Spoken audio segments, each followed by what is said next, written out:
नीतीश कुमार की पुलिस बिक जाती है, चाहे वो शराब मामले में हो या फिर आपराधिक घटनाएं जिस तरीके से लगातार बढ़ रही है, उस पर कहीं ना कहीं सुस्ती दिखाई पड़ती है बिहार में। तेजस्वी यादव का जो कार्यकाल रहा, जितने भी दिन का टर्म रहा, 2 बार नीतीश कुमार के साथ वो गए, है ना, उप मुख्यमंत्री के पद पर हो रहे, भले ही गृह विभाग नीतीश कुमार के पास रहा, लेकिन फिलहाल की जो बिहार की स्थिति बनी हुई है उसके मुकाबले उनके टर्म में कहीं ना कहीं क्राइम रेट काफी कम था। बलात्कार की घटनाएं बिहार के किसी जिला से सामने आती है, तो कहीं दिन दहाड़े लूट की घटनाएं सामने आती है, कहीं मर्डर की घटनाएं सामने आती है, कहीं गोलीबारी की घटनाएं सामने आती है। तो यह साफ तौर पर दिख रहा है कि नीतीश सरकार की प्रशासन इस मामले पर पूरी तरह से फेल्योर होती हुई दिख रही है। नमस्कार, आप देख रहे हैं आगाज फर्स्ट न्यूज और मैं हूं आपके साथ करुणा तिवारी। बिहार में लगातार क्राइम बढ़ते जा रहा है, इसे लेकर नेता प्रतिपक्ष तेजस्वी यादव लगातार अपना ट्विटर हैंडल हो या फिर फेसबुक पेज पर हो, वो अपने लगातार इस पर आपराधिक जो सूची है उसको जारी कर रहे हैं, यानी क्राइम बुलेटिन। इस विषय पर चर्चा करेंगे, हमारे साथ हमारे सहयोगी मौजूद है संजीव। संजीव, क्या लगता है क्राइम रेट बढ़ता जा रहा है बिहार में, क्योंकि जिस तरीके से तेजस्वी यादव लगातार सवाल खड़ा कर रहे हैं? जी हाँ, बिल्कुल। देखिए कोरोना, जिस तरीके से लगातार तेजस्वी यादव हो या तमाम विपक्षी दल के तमाम जो नेता हैं, है ना, चाहे वो कांग्रेस के बड़े नेताओं की बात कर ले या फिर तेजस्वी यादव जिस तरीके से मोर्चा संभाले हुए हैं, और आए दिन आप देखते होइएगा जिस तरीके से लगातार वाकई में आपराधिक घटनाएं बढ़ रहे हैं बिहार में, इसमें कोई दुमत या दोहराई की बातें नहीं है, जिसको लेकर के तेजस्वी यादव मुद्दा भी बना रहे हैं और नीतीश कुमार को जमकर घेरने की कोशिश कर रहे हैं। आप लगातार देखते आइए, जब से तेजस्वी यादव के साथ छोड़ करके नीतीश कुमार भारतीय जनता पार्टी के साथ गए हैं, तब से तेजस्वी यादव लगातार क्राइम बुलेटिन जारी कर रहे हैं और बिहार के लोगों को दिखा रहे हैं, है ना, और तमाम बीजेपी के नेता हो या फिर जेडीयू के नेता हो, है ना, उन तमाम नेताओं पर सवाल खड़ा कर रहे हैं, खासकर नीतीश कुमार की प्रशासन पर, नीतीश कुमार की सरकार पर सवाल लगातार खड़ा कर रहे हैं कि डबल इंजन की आपकी सरकार है ना, लेकिन फिर भी आप लोगों से बिहार नहीं संभल पा रहा है। बिहार इस मामले में संभल नहीं पा रहा है कि बिहार के कोई भी ऐसा जिला नहीं है जिस जिले में आप देख लीजिए, रिकॉर्ड उठा करके तेजस्वी यादव ने रिकॉर्ड भी जारी किया है ना, उसमें आप बिहार के 38 जिलों का नाम आपको मिल जाएगा। यानी कि साफ तौर पर दिख रहा है कि बिहार के कोई भी जिला क्राइम से अछूता नहीं है। इस पर लगातार तेजस्वी यादव सवाल उठा रहे हैं और सवाल उठाना भी शायद जायज है, क्योंकि वो विपक्ष में एक नेता है और विपक्ष के नेता की भूमिका वो खुद ब खुद अदा कर रहे हैं और लगातार नीतीश सरकार को घेरने की कोशिश कर रहे हैं। लेकिन इस पर बीजेपी के तमाम नेता या फिर जेडीयू के जो भी नेता हैं वो चुप ही साधे हुए हैं। लगातार जिस तरीके से क्राइम रेट बढ़ता हुआ दिख रहा है, नीतीश सरकार वाकई में फेल होते हुए दिख रही है। करुणा, अच्छा, आज तेजस्वी यादव जो बुलेटिन जारी किए थे उसमें 70 से 80 बुलेटिन जारी था। उसमें जितने भी क्राइम हुए थे, रेप का हो गया, किडनैपिंग का हो गया, कहीं भूमि विवाद का भी हो गया, गोली मार दिया गया, तो इसे भी लेकर एक दिख रहा है। क्या तेजस्वी यादव अगर सत्ता में आते हैं तो क्राइम रेट कम हो जाएगा बिहार में? देखिए करुणा, जो विपक्ष में नेता होते हैं वो लगातार दावा करते हैं कि यदि मेरी सरकार बनती है, यदि मैं सत्ता में वापसी करता हूं, तो शायद इस तरह की क्राइम रेट बिहार में आपको देखने को नहीं मिलेगा। वाकई में तेजस्वी यादव का जो कार्यकाल रहा, जितने भी दिन का टर्म रहा, 2 बार नीतीश कुमार के साथ वो गए, है ना, उप मुख्यमंत्री के पद पर हो रहे, भले ही गृह विभाग नीतीश कुमार के पास रहा, लेकिन फिलहाल की जो बिहार की स्थिति बनी हुई है उसके मुकाबले उनके टर्म में कहीं ना कहीं क्राइम रेट काफी कम था। आप नेशनल क्राइम रिकॉर्ड का ब्यूरो का डाटा उठा करके देखिए, उसमें आपको दिख जाएगा कि फिलहाल की जो बिहार की स्थिति बनी हुई है,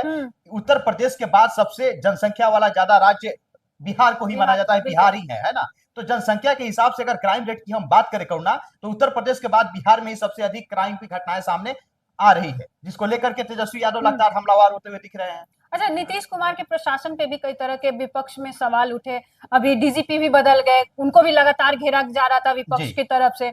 इस बार प्रशासन क्या वाकई में फेल्यूर आ रही है बिहार में? देखिए, आलोक राज्य को नीतीश कुमार ने एक बड़ी जिम्मेदारी दी है, डीजीपी का पद उन्होंने संभाल रखा है ना, उनका कार्यकाल काफी बेहतर रहा है और खास करके अगर क्राइम के मामले में अगर डीजीपी जो बने हैं आलोक राज का अगर कार्यकाल देखा जाए, पिछले इतिहास को देखा जाए, तो काफी बेहतर है ना। तो नीतीश कुमार ने भरोसा किया है। अब देखने वाली बात होगी कि डीजीपी का पद संभाले हैं आलोक राज, तो कितना नीतीश कुमार के विश्वास पर खड़ा उतर पाते हैं, प्रशासनिक स्तर को कितना मजबूत कर पाते हैं, क्योंकि बिहार में प्रशासनिक स्तर को लगातार माना जा रहा है कि काफी कमजोर है, फेल्योर है। लगातार यह भी आरोप लगता है कि नीतीश कुमार की पुलिस बिक जाती है, चाहे वो शराब मामले में हो या फिर आपराधिक घटनाएं जिस तरीके से लगातार बढ़ रही है, उस पर कहीं ना कहीं सुस्ती दिखाई पड़ती है बिहार पुलिस को ना। अच्छा, जिस तरीके से अपराध बढ़ रहा है, क्या सरकार इस पर लगाम लगाना नहीं चाहती या फिर लगा नहीं पा रही? देखिए, नीतीश कुमार लगातार सुशासन के लिए जाने जाते हैं और नीतीश कुमार का 2005 के बाद अगर कोरोना हम लोग शासन काल उनका देखें, तो जो 90 की दशक को लोग याद करते हैं, उस दशक से छुटकारा दिलाने वाले नीतीश कुमार ही हैं। लेकिन अगर इधर का अगर आप बात कर लीजिए पिछले 5 सालों का, तो 5 सालों में काफी क्राइम रेट बढ़ा हुआ है बिहार का,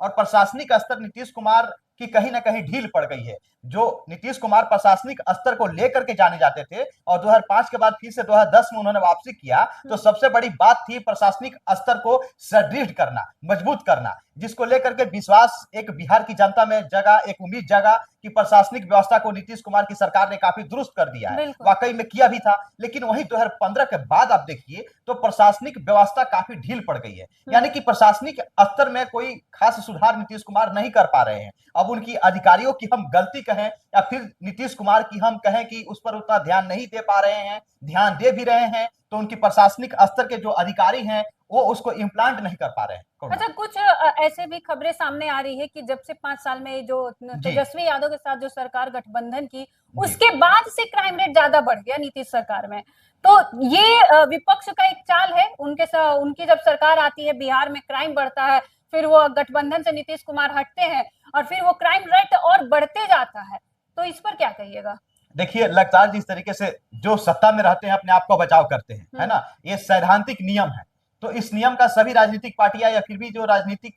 जो पार्टियां सत्ता में रहती है उसे नियम को फॉलो करती है ना। तो तेजस्वी यादव विपक्ष की भूमिका अदा कर रहे हैं, तो उनका काम है सवाल खड़ा करना, लेकिन काम यह भी है नीतीश कुमार की, नीतीश सरकार की, कि उस पर हम काम करें, ताकि विपक्ष के जो नेता है उनका काम है बताना कि आपकी गलती कहां है। उस गलती को अगर तेजस्वी यादव हर दिन दिखा रहे हैं, सप्ताह में 2 बार क्राइम पर सवाल उठा रहे हैं, जिस तरीके से क्राइम रेट बढ़ रहा है उसको लेकर के, तो नीतीश सरकार की जिम्मेदारी बढ़ती है कि उस कमी को दूर करना और प्रशासनिक स्तर को सुदृढ़ बनाना। अब रही बात नीतीश सरकार को ध्यान देना इस पर, नीतीश कुमार के पास गृह विभाग है, ठीक है, गृह विभाग के अंतर्गत ही ये सभी चीजें आती हैं। तो लगातार जिस तरीके से आप देखिएगा बिहार के कोई भी जिला इससे, जैसे कि मैंने बताया, छूता नहीं है। आप हर दिन देख लीजिए, वाकई में सच्चाई यही है कि आपको मिल जाएगा, कहीं बलात्कार की घटनाएं बिहार के किसी जिला से सामने आती है, तो कहीं दिन दहाड़े लूट की घटनाएं सामने आती है, कहीं मर्डर की घटनाएं सामने आती है, कहीं गोलीबारी की घटनाएं सामने आती है। तो यह साफ तौर पर दिख रहा है कि नीतीश सरकार की प्रशासन इस मामले पर पूरी तरह से फेल्योर होती हुई दिख रही है, और उस मुद्दा को तेजस्वी यादव एक बड़ा मुद्दा बना करके भुनाने की लगातार कोशिश भी कर रहे हैं। करुणा, तो चलिए देखिए, ये हमारे साथ जो अभी चर्चा हुई क्राइम रिपोर्ट के ऊपर हुई, क्योंकि लगातार तेजस्वी यादव जो विपक्ष के नेता है इस पर सवाल खड़ा कर रहे, सरकार को भी कई बार वो घेरते हुए नजर आए। आपका क्या कुछ कहना है कि क्या वाकई में बिहार में क्राइम रेट बढ़ते जा रहा है, नीतीश कुमार इधर उनका जो प्रशासन है वो लूज होते जा रहा है? तो आप भी हमारे साथ साझा करें और देखते रहे आगाज पोस्ट न्यूज।